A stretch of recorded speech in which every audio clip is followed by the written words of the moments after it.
आप सभी को जय मसीह की। आज का जो संदेश है, आज के संदेश का जो विषय है वो है पूरी तौर से ऐसा विषय जो बड़ा कंट्रोवर्शियल है कलीसियाओं में। कुछ कलीसियाओं में कंट्रोवर्शियल है क्योंकि इस विषय के बारे में यदि कभी चर्च में कोई पास्टर अगर प्रचार कर देता है तो प्रचार करते ही उस पास्टर की आत्मिकता के ऊपर सवाल उठ जाता है। उस पास्टर की आत्मिकता के ऊपर सवाल उठा दिया जाता है अगर उसने इस विषय में प्रचार किया तो। लेकिन बाइबल इस विषय में कुछ अलग ही दृष्टिकोण प्रस्तुत करती है। जब तक आप बाइबल का दृष्टिकोण नहीं देखेंगे आप नहीं सीख पाएंगे। और अधिकतर मसीह जो हैं वो इस विषय में उनकी विचारधारा अलग है। और अगर किसी मसीह से पूछोगे, किसी प्रभु के दास से पूछोगे, अधिकतर प्रभु के दास कहते हैं इस विषय में हम प्रचार नहीं करते हैं। और कुछ तो ऐसे हैं जो कहते हैं मैंने अपने जीवन भर में इस विषय के बारे में प्रचार किया ही नहीं। लेकिन बाइबल इस विषय में क्या कहती है? आज के संदेश का जो विषय है वो है कि बाइबल पैसे के विषय में क्या कहती है। पैसा एक ऐसा विषय जिसके विषय में सब जानना चाहते हैं, क्योंकि कुछ कहते हैं पैसा जो है शैतानी है, पैसा जो है सारी बुराई की जड़ है, पैसा जो है घर बर्बाद कर देता है, पैसा जो है जीवन बर्बाद कर देता है। और पैसे के बारे में बहुत सारी विचारधारा है मसीहों के बीच में, मसीह समाज के बीच में, अन्य जातियों के बीच में। लेकिन बाइबल इस विषय में क्या कहती है? बाइबल का भी पक्ष हमें जानना जरूरी है। बाइबल पैसे के विषय में क्या बताती है और क्या सिखाती है, उसके लिए खोलेंगे हम पहला वचन। आज के प्रचार की बुनियाद डालेंगे एक वचन से। पहला तीमुथियुस अध्याय 6 उसके पद 10 से पढ़ेंगे क्या लिखा है। फर्स्ट तिमोथी चैप्टर 6 वर्स 10 में क्या लिखा है? क्योंकि रुपये का लोभ सब प्रकार की बुराई की जड़ है, जिसे प्राप्त करने का प्रयत्न करते हुए बहुतों ने विश्वास से भटककर अपने आप को नाना प्रकार के दुखों से छलनी बना लिया है। हालेलुया। प्रेरित पौलुस ने 2000 साल पहले रुपये के विषय में तीमुथियुस को चेतावनी दे दी, उसको समझा दिया और उसको सिखाया इस विषय में, जिसमें लिखा है क्योंकि रुपये का लोभ सब प्रकार की बुराई की जड़ है। उसने ये नहीं बोला कि रुपया बुराई की जड़ है। प्रेरित पौलुस ने ये नहीं बोला कि रुपया बुराई की जड़ है। उसने बोला रुपये का लोभ सब बुराई की जड़ है। यानी धन बुरा नहीं है, रुपया बुरा नहीं है। जिसको लोग कहते हैं, मसीह लोग भी कहते हैं, धन जो है वो शैतानी होता है, वो शैतान का होता है। धन जो है एक बुरी चीज है, धन के विषय में प्रचार नहीं करना चाहिए, धन अच्छी चीज नहीं है, ऐसा उनका मानना है। लेकिन यहां पर क्या कह रहा है प्रेरित पौलुस, जो रियल पास्टर था, पास्टर पौलुस, वो बयान कर रहे हैं 2000 साल पहले ही उन्होंने बताया कि रुपये का लोभ सब बुराई की जड़ है। रुपया बुरा नहीं है, धन बुरा नहीं है, उसका लोभ सारी बुराई की जड़ है, उसका लोभ। और आगे क्या लिखा है इसके विषय में? जिसे प्राप्त करने का प्रयत्न करते हुए बहुतों ने विश्वास से भटककर अपने आप को नाना प्रकार के दुखों में छलनी बना लिया है। रुपये का लोभ जब मनुष्य के मन में आता है तो उसको प्राप्त करने के लिए क्या होता है? वो विश्वास से भटक जाता है। विश्वास से भटक कर क्या करता है? उसको प्राप्त करने के लिए दिन रात मेहनत करता है, वो किसी भी हद तक चला जाता है। लिखा है उसको प्राप्त करने के लिए नाना प्रकार के दुखों से अपने आप को छलनी बना लेता है। जब मनुष्य के मन में रुपये का लोभ आता है तो उसको प्राप्त करने के लिए वो अपने आप को नाना प्रकार के दुखों से छलनी बना लेता है, क्योंकि वो सबसे पहले विश्वास से भटकता है। जब रुपये का लोभ आपके अंदर आएगा तो वो आपका साइन है कि आप विश्वास से भटक रहे हो, विश्वास से भटक रहे हो। क्योंकि पुराने नियम में हम एक भविष्यवक्ता के बारे में पढ़ते हैं जो बड़ा सामर्थी और बड़ा बलवंत भविष्यवक्ता था, जिसके विषय में मैंने पहले भी प्रचार किया हुआ है। बिलाम एक जबरदस्त भविष्यवक्ता था, लेकिन जब रुपये का लोभ उस तक प्रस्तुत किया गया तो वो भी विश्वास से भटक गया। क्योंकि रुपये का लोभ आते ही उसकी आंखों पे एक पर्दा आ गया, उसकी आंखों पे अलग से एक झिलम आ गई। जब मनुष्य लालच में पड़ता है, लोभ में पड़ता है, उसकी आंखों पे एक पर्दा आ जाता है। किसी मनुष्य को अगर परमेश्वर आशीष देता है, उसको अगर महीने के 20,000 रुपए कमा रहा है सुख शांति से, तो उसके मन में आता है मैं 40 कमाऊं। यह विचार गलत नहीं है। मैं 80 कमाऊं, यह विचार भी गलत नहीं है। मैं 80 लाख कमाऊं, यह विचार भी गलत नहीं है। लेकिन उसको प्राप्त करने के लिए विश्वास से यानी वचन से भटक कर यदि आप कोई भी काम कर रहे हो, कोई भी बिजनेस कर रहे हो, कोई भी नौकरी कर रहे हो, तो आप नाना प्रकार के दुखों से अपने आप को छलनी बना लेते हो। नाना प्रकार के दुखों से अपने आप को छलनी बना लेते हो। यानी धन बुरा नहीं है, धन का लोभ बुरा है। और जब मनुष्य धन के लोभ में पड़ता है, वो पूरी तौर से परमेश्वर के वचन के अनुसार नहीं, वरन उसके विपरीत ही जीवन जीता है। वो भटक जाता है, वो उसे भटकने के बाद पाप में गिर जाता है। और शैतान का एक बड़ा पावरफुल टूल है, वो है ग्रीड, लालच। लालच दिखा के अपने पास बुलाता है। उसने यही तीर चलाने की कोशिश करी किसके ऊपर? प्रभु यीशु मसीह के ऊपर। जब यीशु मसीह की परीक्षा हो रही थी, परीक्षा में क्या बोला उसने? प्रभु यीशु मसीह को पल भर में जगत का सारा वैभव दिखा दिया, पल भर में, सेकंड्स में पूरी दुनिया का ऐशो आराम दिखा दिया, सब कुछ। और उसने बोला, ये सब कुछ मुझे सौंपा गया है, यदि तू मुझे गिर के दंडवत प्रणाम करेगा तो मैं तुझे दे दूंगा। यानी जब विश्वास से आप भटक जाओगे, यीशु मसीह का विश्वास था कि मेरा पिता मेरा परमेश्वर है जिसने मुझे भेजा है। वो स्वयं एक मनुष्य शरीर में परमेश्वर था। अगर वो विश्वास से उस समय भटक जाते तो परमेश्वर ना कहलाते, ना परमेश्वर का पुत्र कहलाता। लेकिन वो परमेश्वर का पुत्र था, वो इस बात को जानता था। तो संसार की अभिलाषाएं प्रभु यीशु मसीह के ऊपर प्रबल नहीं हो पाई। जब आप विश्वास से भटक जाते हो, पैसा कमाने के लिए कोई भी रास्ता इख्तियार कर लेते हो, जैसे जुआ। मनुष्य जुआ खेलता है क्योंकि उसको पता है मैं लगाऊंगा 50, मुझे मिल जाएंगे 500, मैं लगाऊंगा 100, मुझे मिल जाएंगे 5000, 50,000। यह रुपये का लोभ है।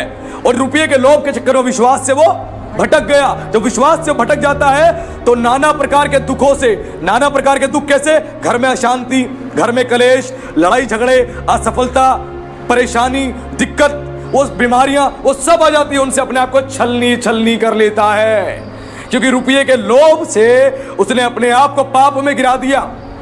और पाप में गिरने के कारण वो दुखों में पड़ गया, नाना प्रकार के दुखों में। उसमें बहुत सारी चीजें आ जाती हैं। आपका बच्चा बीमार पड़ जाएगा, आपकी पत्नी बीमार पड़ जाएगी, आपकी नौकरी चली जाएगी, आपके घर में लड़ाई झगड़े होते रहेंगे, आपके परिवार में कलेश रहेगा, और अनेक प्रकार की कोई भी समस्या, दुष्ट आत्मा आके घेर लेगी आपके परिवार के लोगों को। कुछ भी आपके साथ हो सकता है। वो क्यों? क्योंकि रुपये का लोभ। जब आप लोभ में पड़ते हो तो विश्वास से भटक जाते हो, क्योंकि परमेश्वर का वचन आपको लोभ में पड़ने के लिए सख्त मना करता है। वो सख्त हिदायत देता है कि रुपये के लोभ में मत पड़ना, क्योंकि जब रुपये के लोभ में आप पड़ते हो तो अपने आप को नाना प्रकार से छलनी कर लेते हो दुखों से। आज हर एक मनुष्य क्यों दुखी है? क्योंकि रुपये का लोभ उसके जीवन में प्रहार कर चुका है, और जिसके कारण वो विश्वास से भटक जाता है। और बहुत सारे लोग ऐसे हैं मसीह में, बहुत सारे पास्टर्स भी ऐसे जो प्रचार करते हैं, कहते हैं प्रभु के पीछे चलने के लिए तुम्हें रुपया छोड़ना पड़ेगा, तुम्हें रुपया छोड़ना पड़ेगा, धन को तुम्हें त्यागना पड़ेगा, तभी तुम आत्मिक मसीह कहलाओगे। लेकिन बाइबल तो ऐसा नहीं कहती।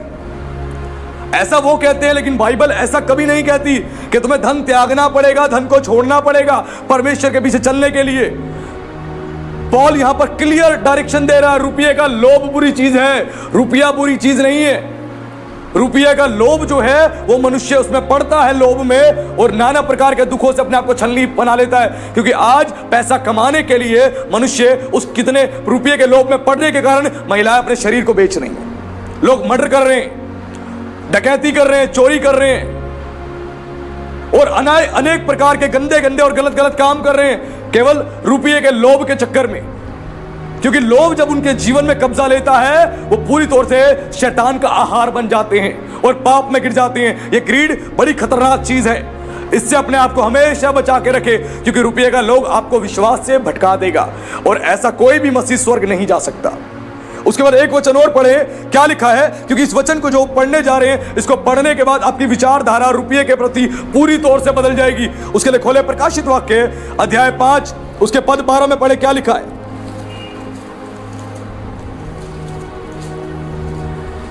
और वे ऊंचे शब्द से कहते थे, वध किया हुआ मेमना ही सामर्थ और धन और ज्ञान और शक्ति और आदर और महिमा और धन्यवाद के योग्य है। हालेलुया। हालेलुया। यहां पर हम पढ़ते हैं प्रकाशित वाक्य में, स्वर्गीय आराधना में यीशु मसीह को 7 चीजें चढ़ाई गई। स्वर्गीय आराधना में 7 चीजें प्रभु यीशु मसीह को चढ़ाई गई, और उनमें से दूसरी चीज क्या है? धन। अगर धन बुरी चीज होती तो स्वर्गीय आराधना में प्रभु यीशु मसीह को धन नहीं चढ़ाया जाता। स्वर्गीय आराधना में 7 चीजें चढ़ाई गई, उसमें दूसरी चीज है धन। लिखा है क्लियर वचन में, और वे ऊंचे शब्द से कहते थे, वध किया हुआ मेमना ही सामर्थ और धन और ज्ञान और शक्ति और आदर और महिमा और धन्यवाद के योग्य है। यानी स्वर्गीय आराधना में प्रभु यीशु मसीह को धन चढ़ाया जा रहा है। यानी इससे हमारी विचारधारा क्लियर होती है, धन शैतानी नहीं है, धन में कोई बुराई नहीं है, धन कोई गंदी चीज नहीं है, धन का लोभ बुरी चीज है। क्योंकि स्वर्गीय आराधना में प्रभु यीशु मसीह को धन चढ़ाया गया। जब चर्चिस में एक पास्टर धन के विषय में प्रचार करता है तो पास्टर की आत्मिकता के ऊपर लोग डाउट करते हैं, कहते हैं उसकी आत्मिकता के विषय में डाउट करना शुरू कर देते हैं, कहते हैं ये लालची है, ये ग्रीडी है, ये इस विषय में प्रचार कर रहा है, इसको नहीं करना चाहिए। जिसमें कि नए नियम में वो कहते हैं, नए नियम में धन के बारे में कहां जिक्र है। प्रेरित पौलुस ने 2 चैप्टर डेडिकेटेड पूरे इसके विषय में लिखे। पहला कुरिन्थियों उसके चैप्टर 8 और 9 क्लियर पूरी तौर से उसने समर्पित किया है, धन के विषय में बताया है कि धन को कैसे तुम्हें इस्तेमाल करना है, धन का कैसे उपयोग करना है। आज आपको जानने की जरूरत है प्रभु यीशु मसीह ने क्यों बोला कि तुम्हारी धार्मिकता शास्त्रियों और फरीसियों से बढ़कर हो। प्रभु यीशु मसीह ने कहा कि तुम्हारी धार्मिकता शास्त्रियों से और फरीसियों से बढ़कर हो। उनकी धार्मिकता क्या थी, जिसके विषय में एक शास्त्री के बारे में, खुद एक फरीसी के बारे में प्रभु यीशु मसीह ने बताया। एक फरीसी था, एक चुंगी लेने वाला था, 2 लोग बैठकर भवन में प्रार्थना कर रहे थे। एक क्या प्रार्थना कर रहा था फरीसी, हे परमेश्वर मैं तेरा धन्यवाद करता हूं क्योंकि सप्ताह में मैं 2 दिन उपवास रखता हूं और अपनी आमदनी का दशमांश देता हूं और मैं इस चुंगी लेने वाले की तरह नहीं हूं। उन्होंने सोचा कि हमारी धार्मिकता यही है कि मैं उपवास रखता हूं और मैं दान देता हूं। क्यों प्रभु ने बोला तुम्हारी धार्मिकता इनसे भी बढ़कर होनी चाहिए, इनसे भी बढ़कर होनी चाहिए। जब तक तुम्हारी धार्मिकता शास्त्रियों और फरीसियों से बढ़कर नहीं होगी, तुम परमेश्वर के राज्य में प्रवेश भी नहीं कर पाओगे। यह प्रभु ने क्लियर बोला। आज आपको समझना पड़ेगा, धन, जिस धन के लिए आप मेहनत करते हो, उस धन के पीछे एक बहुत बड़ा रहस्य है। परमेश्वर ने उस धन को बेकार नहीं बताया, खराब नहीं बताया। अगर बताया होता, स्वर्गीय आराधना में प्रभु यीशु मसीह को धन चढ़ाया नहीं जाता। धन बुरी चीज नहीं है, धन का लोभ बहुत बुरी चीज है। और परमेश्वर की योजना है हमारे धन के प्रति। जो धन परमेश्वर हमें देता है, उसके पीछे परमेश्वर की एक योजना है। जब तक उसकी योजना के दायरे में आप अपने धन को लेकर नहीं आओगे, आप कभी भी अपने जीवन में उस बहुत बड़े भाग को प्राप्त नहीं कर पाओगे जो परमेश्वर ने आपके लिए तैयार किया है। आपके लिए तैयार किया है, आपको समझना पड़ेगा। क्योंकि एक वचन और पढ़े मेरे लिए, हग्गई की पुस्तक अध्याय 2 उसके पद 8 को, जो आपको सपन्या के बाद मिलेगी। हग्गई की पुस्तक अध्याय 2 उसके पद 8 को पढ़ें, जिस किसी को मिले ये वचन। 8 में लिखा है, चांदी तो मेरी है और सोना भी मेरा ही है, सेनाओं की यहोवा की यही वाणी है। हालेलुया। यहां पर परमेश्वर ने कहा चांदी तो मेरी है और सोना भी मेरा ही है, सेनाओं के यहोवा की यही वाणी है। यानी चांदी भी परमेश्वर का है और सोना भी परमेश्वर का है, शैतान का नहीं है, शैतानी नहीं है। हिब्रू बाइबल में पढ़ते हैं तो हिब्रू बाइबल में चांदी को एसेफ कहा गया है। हिब्रू बाइबल में पढ़ेंगे तो चांदी को एसेफ कहा गया है। और जानकर आपको बहुत आश्चर्य होगा, इजराइल में आज भी पैसे को एसेफ ही कहा जाता है। इजराइल में आज भी पैसे को एसेफ ही कहा जाता है। यानी चांदी और पैसे के लिए एक ही शब्द इस्तेमाल होता है, एसेफ। वैसे ही फ्रेंच भाषा के अंदर एक ही शब्द इस्तेमाल होता है चांदी के लिए और पैसे के लिए, वो है अहोजो। अहोजो, चांदी के लिए भी यही शब्द इस्तेमाल होता है और पैसे के लिए भी यही शब्द इस्तेमाल होता है फ्रेंच भाषा में। यानी चांदी को एक पैसे से उसकी तुलना करी गई है। क्योंकि जैसे मैंने आपको बताया, चांदी को हिब्रू बाइबल में आप पढ़ते हैं तो वहां पे एसेफ बताया गया है। और आज भी आप इजराइल जाते हैं तो इजराइल में पैसे को एसेफ ही कहा जाता है। और फ्रेंच भाषा में चांदी को ओहोजो कहा जाता है और पैसे को भी अहोजो ही कहा जाता है। सेम वर्ड यूज होता है। और यहां पर क्लियर हो रहा है, जो चांदी है और सोना है वो परमेश्वर का है। यानी पैसे के लिए और चांदी के लिए सेम वर्ड यूज हुआ है।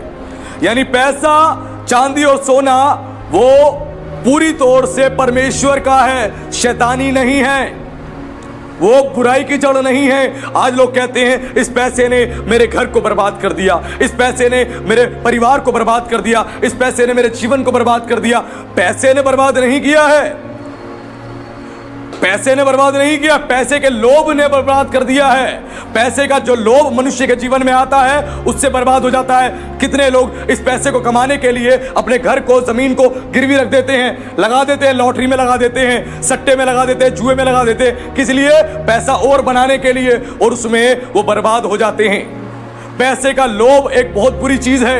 और हमने जाना आज चर्चिस में जिस विषय में प्रचार नहीं किया जाता वो लोग डरते हैं। उनको लगता है क्योंकि एक मसीहों के लिए, एक आत्मिक सेवक के लिए, एक आत्मिक कलीसिया में पैसे के बारे में प्रचार नहीं करना चाहिए। और मैंने आपको क्लियर बताया, पैसे के विषय में मल्टीपल टाइम परमेश्वर ने बताया है, मल्टीपल टाइम्स लिखा हुआ है।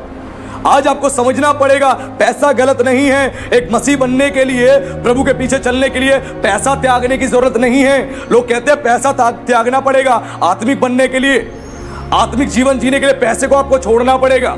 नहीं, पैसा आपकी रिक्वायरमेंट्स है। वो लोग आडंबर करते हैं, वो लोग ढोंग करते हैं, वो लोग झूठे आत्मिक होने का दिखावा करते हैं। वो आडंबर करते हैं, ढोंग करते हैं, झूठे आत्मिक होने का दिखावा करते हैं। जब उनके पास पैसा नहीं होता तो कहते हैं हे परमेश्वर तेरा धन्यवाद, पैसा तो बड़ी बुरी चीज है, तूने मुझे बचा रखा है। और जैसे ही धन की आशीष आती है तो उसके बाद परमेश्वर तेरा धन्यवाद, तूने मुझे पैसों से माला माल कर दिया।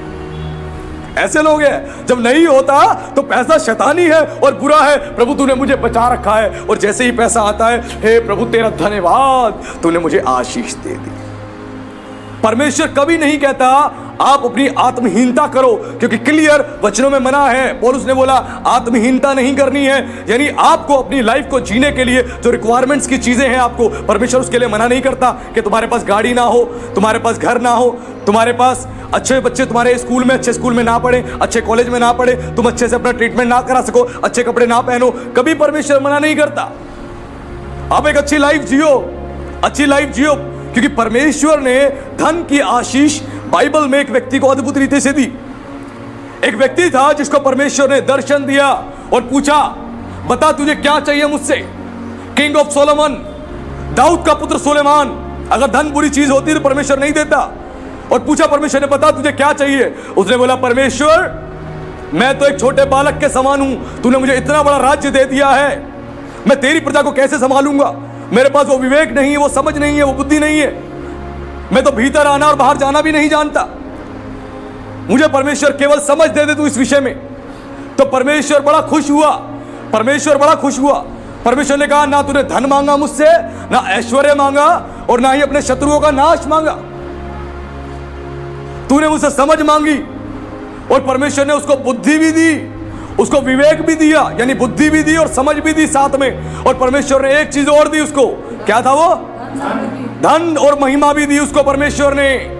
अगर धन बुरी चीज होती तो परमेश्वर सुलेमान को क्यों देता?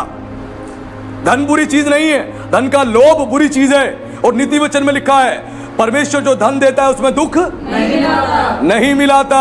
यानी परमेश्वर भी धन देता है और धन शैतान भी देता है। जो शैतान धन देता है जुए खेलकर, जो धन देता है गलत रास्ते को अपनाकर, मर्डर करके, चोरी करके, उसमें दुख ही दुख होता है। लिखा है, रुपये का लोभ सारी बुराइयों की जड़ है, और मनुष्य इसको प्राप्त करने के चक्कर में नाना प्रकार के दुखों से अपने आप को छलनी बना लेता है। ऐसा पैसा आपके घर को बर्बाद कर देगा, आपके घर से शांति खत्म कर देगा, आपके बच्चे बीमार पड़ जाएंगे, आपके परिवार के लोग बीमार पड़ जाएंगे। यह पैसा आपको फलेगा नहीं, यह पैसा आपके पास टिकेगा नहीं, क्योंकि यह पैसा परमेश्वर की ओर से नहीं है। लेकिन जब आप सही डायरेक्शन में मेहनत करते हो, परमेश्वर आपको ब्लेस्ड करता है।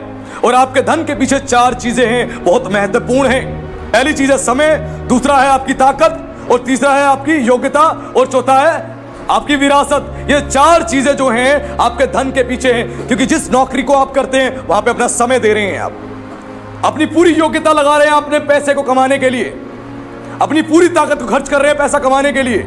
और चौथी चीज है आपकी विरासत, यानी उसी पैसे से आपने अपनी विरासत खड़ी करी है, अपना घर बनाया है, अपने बच्चों को पढ़ाया है। ये 4 चीजें आपके पैसे के पीछे लगी होती हैं। इसीलिए अपना पैसा कहीं पर इस्तेमाल करें सोच समझ कर।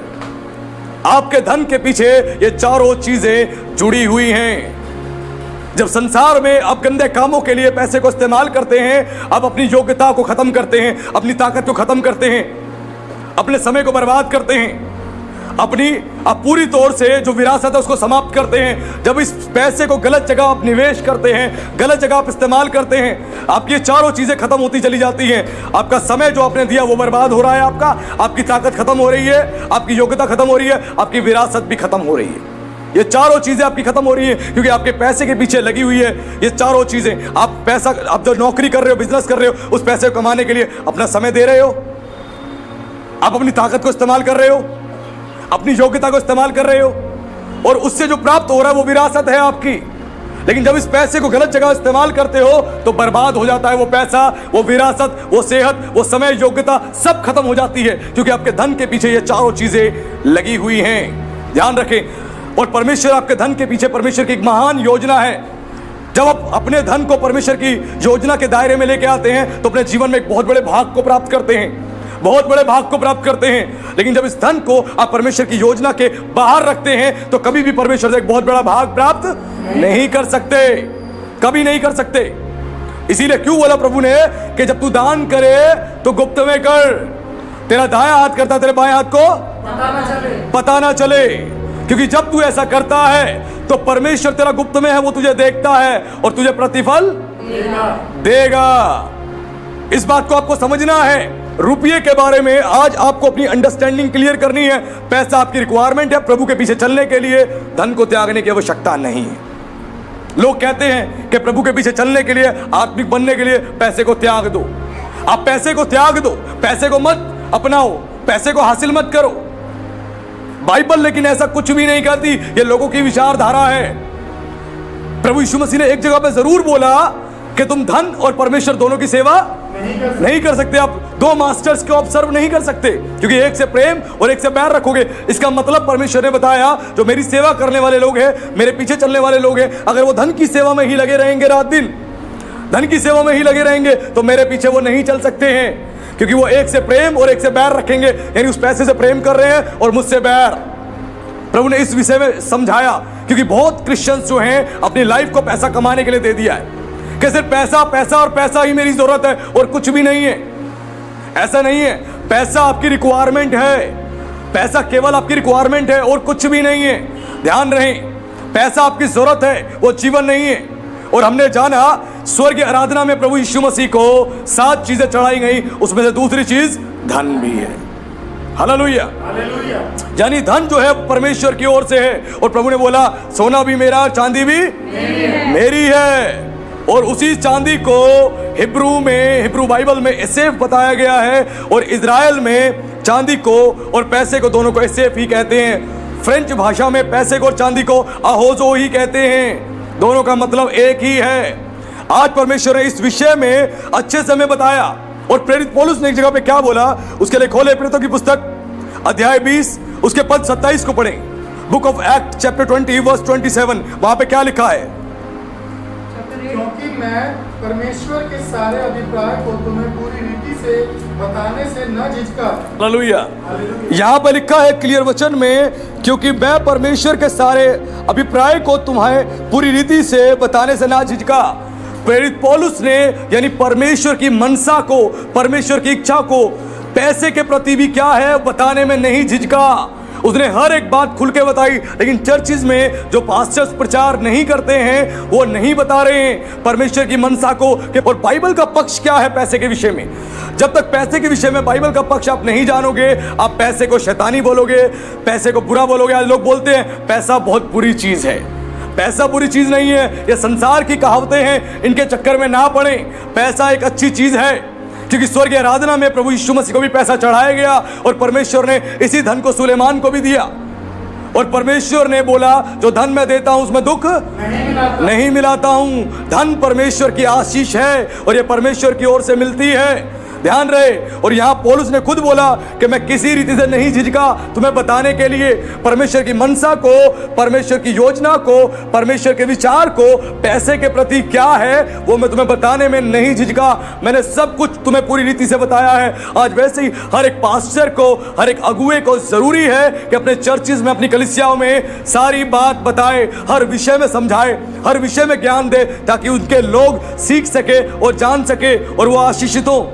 जब आप परमेश्वर की योजना के दायरे में अपने पैसे को लेकर आते हैं, परमेश्वर आपको बहुत ब्लेस्ड करता है, बहुत ब्लेस्ड करता है। अगर ओल्ड टेस्टमेंट में आप देखते हैं, जब अब्राहम को परमेश्वर ने आशीष दी, वो युद्ध में गया और लूट के लेके आया वो सारे धन को, उसने क्या करा?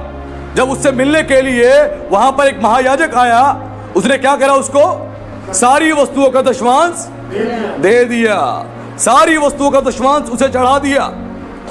जो मल्कीसिदक महायाजक था उसको उसने चढ़ा दिया, उसने ऑनर किया।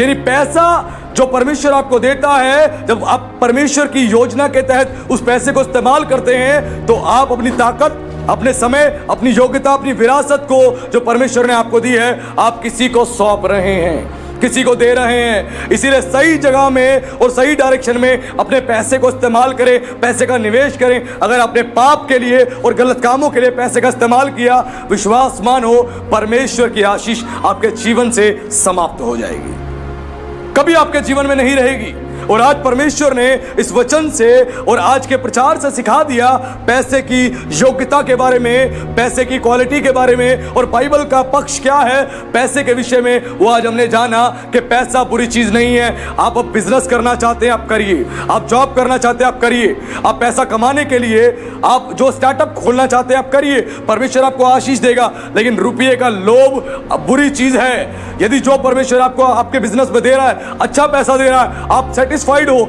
आप लोभी नहीं हो, आपके अंदर ग्रीड नहीं है, तो आप बहुत ब्लेस्ड हो। यदि आपके अंदर लोभ उत्पन्न हो रहा है, उसको कमाने के लिए आप नाना प्रकार के तरीके इस्तेमाल कर रहे हैं, नाना प्रकार के तरीके इस्तेमाल कर रहे हैं, तो विश्वास मानिए वो पैसा आपके घर की बरकत खत्म कर देगा। आपके बैंक अकाउंट खाली हो जाएंगे, आपकी पॉकेट खाली हो जाएगी, आपके घर में पैसा नहीं टिकेगा, आपके घर का राशन जल्दी खत्म हो जाएगा, उसमें बरकत नहीं रहेगी। आपका पैसा बीमारियों में चला जाएगा, उसमें बरकत नहीं रहेगी। क्योंकि आप अपनी योग्यता को जो परमेश्वर ने आपको दी है, वो ताकत जो दी है, जो समय आपने यूज किया है उस पैसे को कमाने के लिए, जो विरासत आपने बनाई है, वो सब आप गलत हाथों में सौंप रहे हैं, शैतान के हाथों में सौंप रहे हैं। जुआ खेलने के लिए, नशा करने के लिए, किसी को मारने के लिए, किसी को पीटने के लिए, किसी को फंसाने के लिए, वो सारा पैसा परमेश्वर की दृष्टि में घृणित है और उसका परिणाम भी भयंकर मिलता है। इसीलिए आज हमने जाना पैसे के विषय में, जो परमेश्वर ने हमें बताया, आपको आत्मिक बनने के लिए, आत्मिक जीवन जीने के लिए, प्रभु के साथ चलने के लिए पैसे को त्यागने की आवश्यकता नहीं है, धन को त्यागने की आवश्यकता नहीं है। आप धन आपकी रिक्वायरमेंट्स है, आपकी जरूरत है। जब तक पैसा आपके पास नहीं होगा, आप कैसे अपनी जरूरतें पूरी करोगे? कैसे अपने परिवार को चलाओगे? कैसे अपने बच्चों का पालन पोषण करोगे? कैसे अपने माता पिता की सारी जरूरतें पूरी करोगे? पैसा आज के समय में हर एक की जरूरत है, और ये पहले के समय में भी जरूरत था हर एक की, और आगे भी रहेगा। तो आज परमेश्वर ने हमें बता दिया पैसा बुरा नहीं है, पैसा परमेश्वर की आशीष है। क्योंकि हमने जाना चांदी भी परमेश्वर का है और सोना भी परमेश्वर का है। यानी धन परमेश्वर का है, शैतान का नहीं है, शैतानी नहीं है, कोई बुरी चीज नहीं है। इसीलिए इसको कमाने के लिए सही तरीका इस्तेमाल करें, परमेश्वर की अगुवाई में चले, परमेश्वर आपको ब्लेस्ड करेगा। क्योंकि सुलेमान ने जब अपने राज्य में अपने बिजनेस की शुरुआत करी, तो परमेश्वर ने उसको ब्लेस्ड किया। उसने जिस जिस बिजनेस में हाथ डाला वो ब्लेस्ड होता चला गया, और परमेश्वर के अनुग्रह से वो एक अच्छा खासा बिजनेसमैन हो गया। और दूर दूर देश के राजा रानी उसको देखना चाहते थे, और दूर देश से जब रानी आई उससे देखने के लिए, मिलने के लिए, वो सरप्राइज हो गए। वो सरप्राइज हो गए सुलेमान को उसके नौकर चाकरों को देख के, क्योंकि उसके नौकर चाकर भी इतने बेशकीमती और बहुमूल्य कपड़े उन्होंने पहन रखे, इतने बढ़िया से बातचीत करने वाले, इतने बढ़िया दिखने वाले। वो रानी भी फीकी पड़ गई, क्योंकि रानी से अच्छे और वहां के राजाओं से अच्छे कपड़े तो उसके नौकर चाकर ने पहन रखे थे। इतना ब्लेस्ड, और सुलेमान का पूरा राज्य ब्लेस्ड हो गया। एक जबरदस्त बिजनेसमैन था वो, जबरदस्त विजडम से भरा हुआ था, क्योंकि परमेश्वर ने बुद्धि और विवेक से भरा हुआ उसको मन दिया। ये वचन में लिखा है, बुद्धि और विवेक से भरा हुआ उसको मन दिया परमेश्वर ने, और बिजनेस में वो ब्लेस्ड होता चला गया, आशीषित होता चला गया। परमेश्वर ने यूसुफ के हाथ में ब्लेसिंग दी, यूसुफ को नॉलेज विजडम से भरा, यूसुफ ने पोतीफर के सारे बिजनेस को इतने अच्छे से मैनेज किया, वो ब्लेस्ड होता चला गया। ऐसे ही परमेश्वर ने जब डैनियल को ब्लेस किया, तो डैनियल ने जब राज्य की सारी चीजें अपने हाथ में ले ली, तो उसने पूरी तौर से उस राज्य के लिए एक सक्सेसफुल, एक वो लीडर के रूप में खड़ा हुआ, एक सक्सेसफुल बिजनेसमैन के रूप में खड़ा हुआ, और परमेश्वर ने उसको इस्तेमाल किया। परमेश्वर आप में से ही एक अच्छा बिजनेसमैन खड़ा करना चाहता है, आप में से एक अच्छा लीडर खड़ा करना चाहता है, जो परमेश्वर के अनुग्रह से आगे बढ़े और वो बहुत आयत से परमेश्वर के राज्य के लिए काम करे। क्योंकि परमेश्वर आपको धन इसीलिए देता है कि आप परमेश्वर के राज्य के लिए भी आगे बढ़े, उसके राज्य के लिए भी काम करें। क्योंकि वर्ल्ड में बहुत सारे बिजनेसमैन हैं ऐसे, जिनको परमेश्वर बहुत पैसा देता है, और वो आगे बढ़ के परमेश्वर के राज्य के लिए सहयोग करते हैं, और परमेश्वर उन्हें ब्लेस्ड करता है। तो प्रभु का धन्यवाद। प्रभु आप सबको आशीष दे। सभी को जय मसीह।